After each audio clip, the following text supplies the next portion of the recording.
في القلب مشاعر أخفيها قد أشرقت الشمس عليها عن خطط لم أعبأ فيها ستكون بأيامي فرقا فحياتي قبل الحلقات تيه بضياع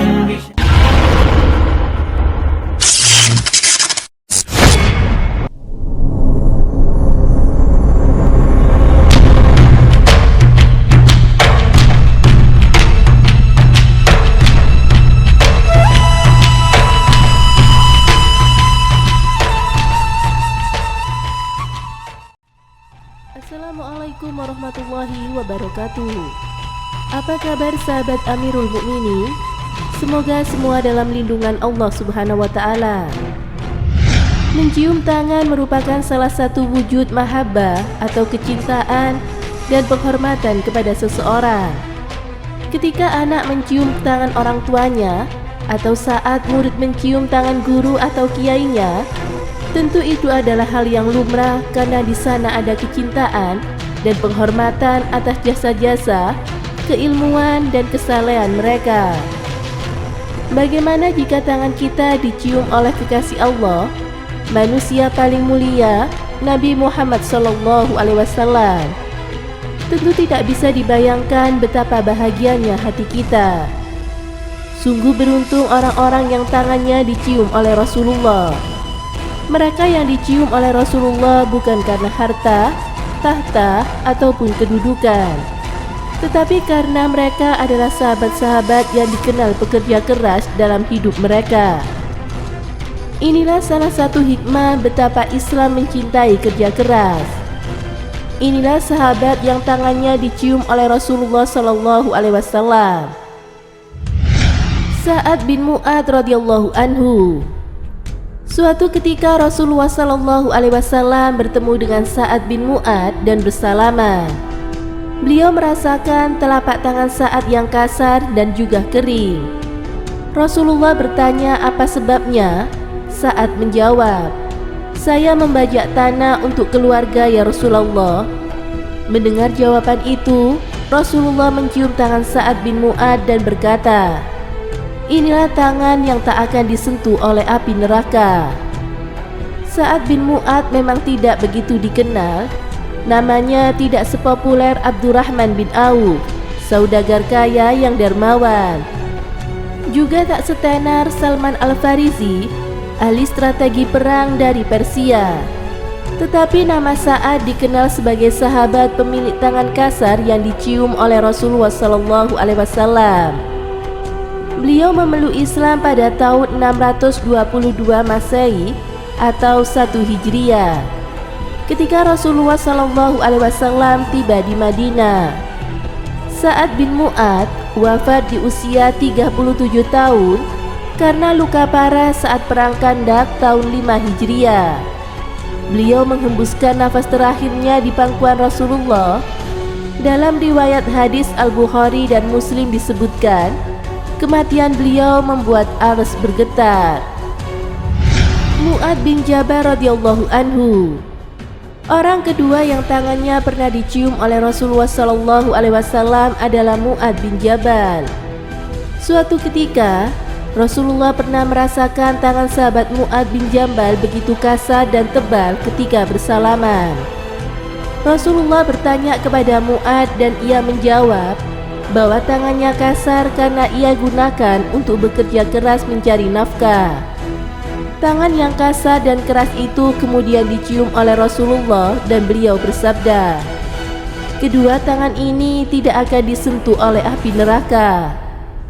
Mu'adz bin Jabal adalah salah satu sahabat dari kaum Ansor yang berbaiat kepada Rasulullah sejak pertama kali.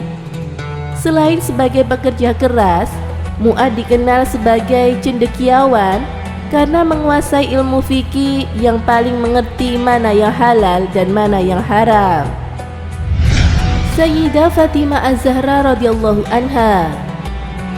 Sayyidah Fatimah adalah putri kesayangan Rasulullah SAW. Tangannya juga kasar dan keras. Dengan penuh cinta, Rasulullah mencium tangan putrinya tersebut. Nabi mencium tangan mulia itu karena beliau bekerja keras menggiling gandum di rumahnya, menyiapkan makanan bagi kedua putranya dan sang suami Ali bin Abi Thalib.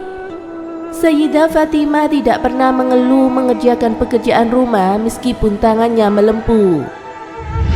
Lihatlah betapa Rasulullah sangat menghargai orang-orang yang bekerja keras untuk mencari nafkah dan menghidupi keluarganya.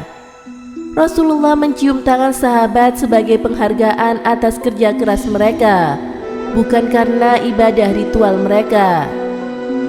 Riwayat-riwayat di atas menggambarkan betapa Islam sangat menghargai orang-orang yang memiliki etos kerja yang tinggi.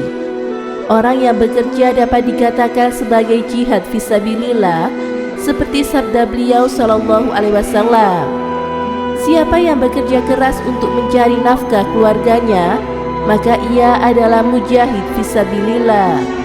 Hadis riwayat Ahmad.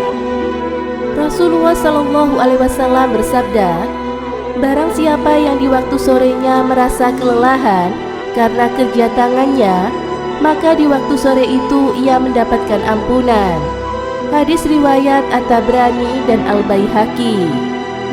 Seperti halnya saat yang hitam dan melempuh tangannya karena bekerja keras, maka tatkala seseorang merasa kelelahan bekerja, akan dibalas oleh Allah dengan ampunannya. Saat itu juga dikategorikan sebagai orang yang berjihad di jalan Allah Subhanahu wa Ta'ala.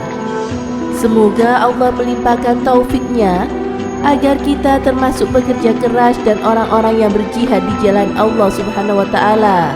Amin. Semoga bermanfaat. Wallahu a'lam bishawab.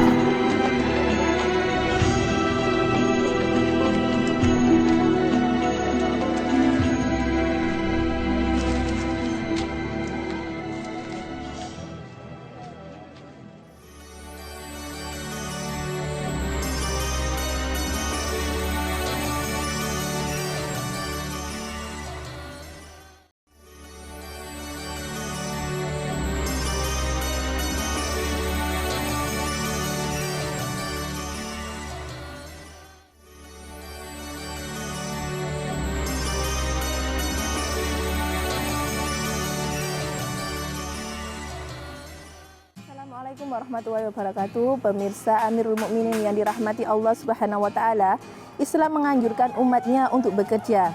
Rasulullah Shallallahu Alaihi Wasallam sangat menghargai sahabatnya yang bekerja, walaupun jenis pekerjaan yang dilakukan itu adalah pekerjaan kasar. Rasulullah Shallallahu Alaihi Wasallam tidak pernah mencium tangan seorang raja atau pembesar Quraisy, namun Rasulullah Shallallahu Alaihi Wasallam pernah mencium tangan seorang sahabat yang kasar akibat dari bekerja keras. Allah Subhanahu wa Ta'ala memerintahkan kita untuk bekerja memenuhi kebutuhan hidup. Di dalam Al-Quran surat An-Naba ayat 11, Allah Subhanahu wa Ta'ala menciptakan siang untuk bekerja dan malam untuk beristirahat, serta menjadikan bumi ini luas untuk mencari nafkah. Bekerja di dunia merupakan salah satu jembatan untuk menuju akhirat. Dengan bekerja, seseorang dapat melaksanakan atau memenuhi kebutuhannya yang diperintahkan Allah seperti zakat, sedekah, lalu masih banyak lagi. Dan berikut adalah keutamaan dari bekerja.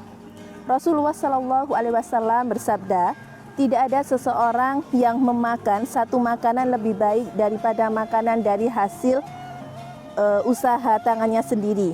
Dan sesungguhnya Nabi Allah yaitu Nabi Dawud memakan dari hasil usahanya sendiri. Hadis riwayat Bukhari.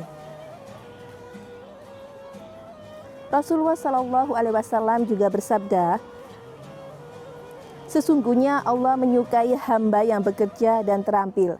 Siapa yang bersusah payah mencari nafkah untuk memenuhi kebutuhan, siapa yang bekerja untuk memenuhi kebutuhannya, maka ia sama dengan seorang muzahid atau